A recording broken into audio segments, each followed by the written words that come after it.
Digital युग में digital ठगों से रहिए सावधान। वंदे मातरम। मैं हूं केतन बारिया और आप देख रहे हैं हम तो पूछेंगे। एक वक्त था जब अपराध की दुनिया में जो शामिल होते थे वो लोग या तो कम शिक्षित थे या तो उनका अपना एक समूह था जिनकी एक विचारधारा थी कि लोगों को लूटपाट करना, लोगों को ठगी करना, मारामारी करना या किसी का खून करना। मगर जैसे जैसे वक्त बदलते गया, आज 21वीं सदी में पढ़ाई के माध्यम से लोग काफ़ी आगे बढ़ चुके हैं। और इतना ही नहीं, देखा जाता है कि इन पढ़े लिखे लोगों में भी हाई प्रोफाइल क्रिमिनल निकलते हैं और कुछ लोग तो ऐसे होते हैं जो सरकारी संस्थानों का उपयोग भी लोगों को ठगने के लिए करते हैं।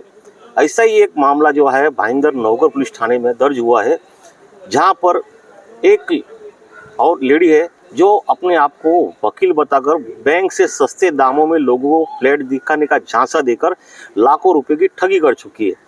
तो आइए आपको मिलवाते हैं उन लोगों से जिनके साथ ये घटना घटी है।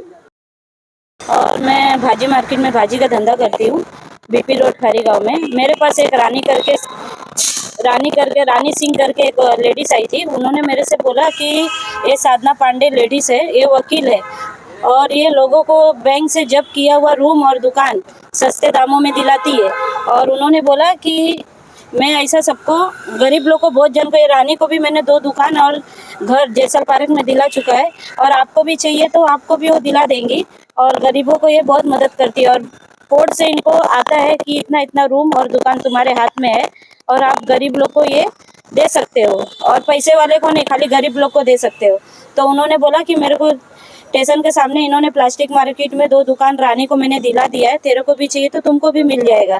तो ऐसा बोल के मेरे को चीटिंगबाजी से मेरे से उन्होंने बात करके 2-4 दिन उन्होंने खाली मेरे से बात करने को आई और तीसरे चौथे दिन उन्होंने क्या बोला कि एक तिवारी करके है जिसका मिठाई का दुकान है, तो उनके ही प्लास्टिक मार्केट में सब दुकान है। तो उन्होंने मेरे से ऐसा बोला कि तिवारी का सब दुकान लाइन से है, वो अपने भाई के झगड़े में उनको सब दुकान बेचना है। तो उन्होंने 2 दुकान रानी को दिला दिया था और 2 दुकान और एक जैसल पार्क में रूम मेरे को बोला था कि तुम ले लो। और एक एक प्रॉपर्टी के ऊपर 3 प्रॉपर्टी पे ऊपर उन्होंने मेरे से हर प्रॉपर्टी पे 5-5 लाख रुपया ले चुका था।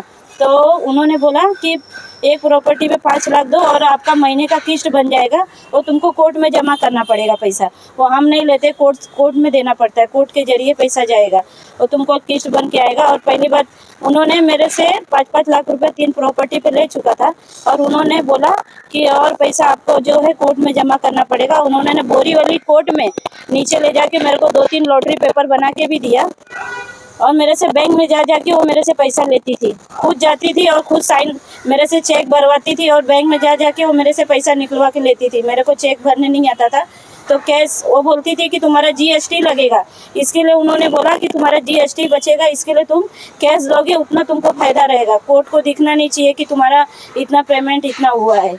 इसके लिए हर प्रॉपर्टी में उन्होंने मेरे से 15 लाख रुपया ले चुका है और भी आगे मांग रही थी। तब तक मैंने बोला उनको कि मेरे को पेपर दो पहला, तो उन्होंने बोरीवली ले जाके मेरे को 2-3 लॉटरी पेपर बना के दिया है। और ऊपर से मैं फिर आके कानून में आके कितने बार दौड़ी, पुलिस को बताई ये सब कि कानून में आके मैंने बोला कि साहब मेरे साथ ऐसा हुआ है, ये हुआ है नौकर चौकी में। तो अभी तक और इतना दौड़ने के बाद 5 महीने बाद मेरा FRI लिया वो लोग ने। और ऐसा नहीं है कि कांदीवली में रमेश सिंह ठाकुर के पास भी गई थी, तो ठाकुर भी आके नरेंद्र मेहता से बोले थे कि ऐसा ऐसा गरीब के साथ। आपका मामला दाखिल हुआ, अभी क्या है क्या? नहीं, दाखिल मेरा मामला हुआ था, बाकी 5 महीने बाद मेरा FRI उन्होंने लिया और उसके बाद भी मैं आज धीरे धीरे 1 साल 7वां-8वां महीना चल रहा है, 8वां महीना चल रहा है। अभी तक कोर्ट से बिल भी रिजेक्ट होने के बाद भी कानून के पास मैं 3-4 बार आई तो भी अभी तक वो लोग कुछ एक्शन नहीं ले रहे, ना उनको गिरफ्तार करे, ना कोई मेरा साथ नहीं दे रहा है। इसके लिए मैं थक गई। इसके लिए मीडिया के पास हाथ जोड़ के मैं प्रार्थना की कि मेरी मदद करिए। महिला कहाँ पे रहती है अभी? कहाँ? वो महिला सर जैसल पार्क में रह रही है अभी। उधर बिल्डिंग से उनको हटा दिया गया तो जैसल पार्क जैन मंदिर के पास जाके उधर रह रही है। मेरे उसके घर पे काम करती थी, मेरी मम्मी का, मेरी बहन का और मेरे जीजा का, सब बहुत जन का पैसा वो खा चुके हैं। मैं उसके घर पे काम कर रही तो मेरा काम का भी पैसा वो खा चुके हैं, दे नहीं रही है।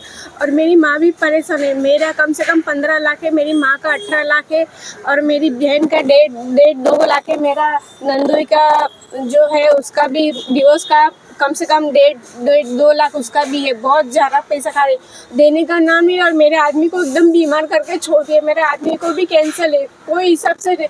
और न पुलिस वाला ध्यान दे रहे, न वकील वाला, कोई नहीं ध्यान दे रहे। हम लोग को रोते हुए, मगर पैसा उसके पास हाथ पैर मांग रहे, बोले जैसा खाइए वैसा देने के लिए नाम नहीं रहे। मेरी माँ भी परेशान है, उम्र वाली है, वो भी नहीं आ पाती। और उसका फ़ोन बोलेगा तो झूठ बोल का।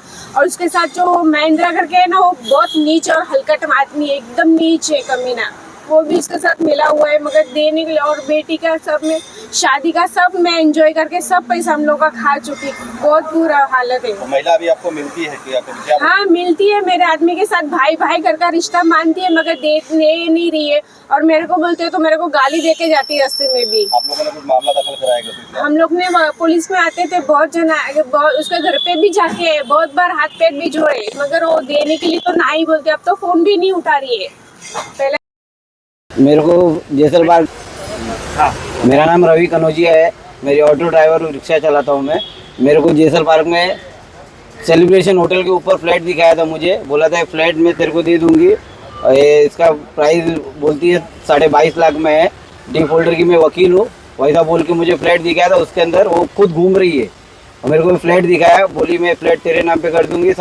मेरे से इसने 5.5 लाख रुपये कैश लिया इसने, और उसको मैंने भेजा भी, इसका अकाउंट में ट्रांसफ़र किया। और मैंने बाद में बोलती है, फिर देने के लिए ना बोलती, फिर इसे हस्बैंड से मिला मैं, आपकी वाइफ डिफॉल्टर की वकील है, तो बोलती नहीं।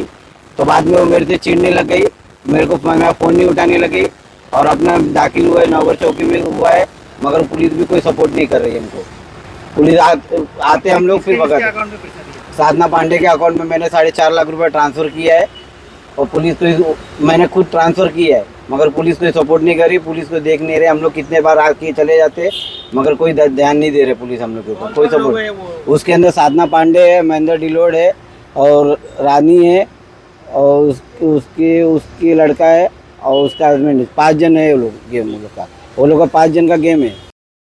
हाँ, तो मेरे को तो ये सब पता नहीं था। मेरे को बाद में पता चला कि ये कोई वीडियो आया था मोबाइल में, तो मैंने देखा कि ये लेडी को मैंने कभी कांटेक्ट में आया हूँ और मेरे से भी पैसा लिया उन्होंने। वो बोली कि मैं एडवोकेट हूँ और मैं ये सब कोर्ट का वगैरह सब फैमिली मैटर ये जो भी ये सब चलटाती हूँ करती हूँ। लेकिन बाद में पता चला कि ये फ्रॉड है और ऐसा करके मेरे से 1,40,000 रुपया केस उन्होंने लिया कि मैं आपका काम है हफ्ता 10 दिन में मैं निपटा दूँगी। लेकिन ना मेरा कुछ काम किया और मैंने उनको बोला कि तुम्हारा कुछ कार्ड दो, विजिटिंग कार्ड दो, आपका ऑफिस किधर है, क्या है क्या नहीं। वो बाद में उन्होंने कुछ दिया नहीं। वो बोलते आपका मैंने जो पेपर वगैरह सब कोर्ट में दाखिल किया है वो आपका पेपर देते हूँ। तो पेपर के लिए उन्होंने 6-8 महीना साल भर तक रखड़ाया। वो हम लोग पेपर ही मांग रहे थे, भाई तुमने जो भी काम किया उसका हमको पेपर दे। उन्होंने कोई पेपर नहीं दिया हमको। तो मेरा पेपर नहीं है, कुछ काम ही नहीं किया है, तो फ्रॉड है, तो हमारा पेमेंट दो। जो पेमेंट दिया था वो पेमेंट दो, या तो हमको पेपर दो, तुमने जो कार्रवाई की जो भी कोई काम किया वगैरह। तो लेकिन वो फ्रॉड ही है। वो क्या नाम है उसका? साधना पांडे करके बता देती है अपने आप को। बोलती मेरा बोरेली में ऑफिस है, ये है, उधर आओ उधर आओ। उसका बहुत सारा रिकॉर्डिंग भी है मेरे पास। उनका जो बात किया हुआ क्लियर, उसका हर एक बात का रिकॉर्डिंग है, कम से कम 50 से 60 क्लिप है। बहुत सारा रिकॉर्डिंग भी है उनका मेरे पास। क्या बोलते पैसा दे रही क्या? नहीं, वो पैसे का तो नाम ही नहीं ले रही है उसको। एक बार हमको रेलवे स्टेशन के उधर मिली, मेरा मामा और मैं गए थे, तो बोलती मैं लेडीज़ हूँ, तुम लोग को फंसा दूंगी, हम कुछ भी कर सकती हूँ, मैं तुमको लोग को फंसा दूंगी, ज़्यादा पेमेंट का किया, ये किया वो किया। तो मतलब ऐसा अभी लेडीज़ है, लेडीज़ के सामने कौन ये ज़्यादा ही करे। तो आपने देखा कि किस तरीके से इस गरीब और मजलूम लोगों के साथ में एक पढ़ी लिखी शख्सियत ने जो है ठगी की है। अब ये पूरा मामला जो है काफ़ी अच्छी तरीके से सुलझाने में नौगर पुलिस थाने का जो अहम भूमिका है, उन्होंने वाकई पूरी बारीकाई से इसमें जितने भी लूपहोल थे सभी की जांच की है और उस महिला के खिलाफ जो है मामला दर्ज किया है। और इतना ही नहीं, इस पूरे मामले में माननीय न्यायालय ने भी उस महिला को 1 महीने के अंदर 10 लाख रुपया कोर्ट में जमा करने का आदेश जारी किया है। उससे ये लगता है कि कहीं ना कहीं इस जो पीड़ित लोग हैं उन्हें ज़रूर न्याय मिलेगा। ऐसे में आम जनता का भी फ़र्ज़ बनता है, अगर किसी के साथ में भी ऐसी ठगी हुई हो इस महिला के थ्रू या किसी और के साथ, तो जल्द से जल्द आप पुलिस प्रशासन से संपर्क कीजिए, एकजुट होइए और ऐसे लोगों के खिलाफ लड़िए, ताकि आपकी एकजुट होने से ऐसे लोग जो है दूसरे आदमी को ठगी का शिकार ना बनाए। और हमेशा पहले भी कहा जाए कि लालच जो है वो बुरी चीज़ होती है। पहले आप शिक्षित ना हो मगर थोड़ी सी लालच के चलते अपनी ज़िंदगी भर की कमाई आप ऐसे ठगों के हाथ में देते हो, ये सरासर गलत है। कैमरा मैन नायर के साथ केतन बारिया, भाईंदर।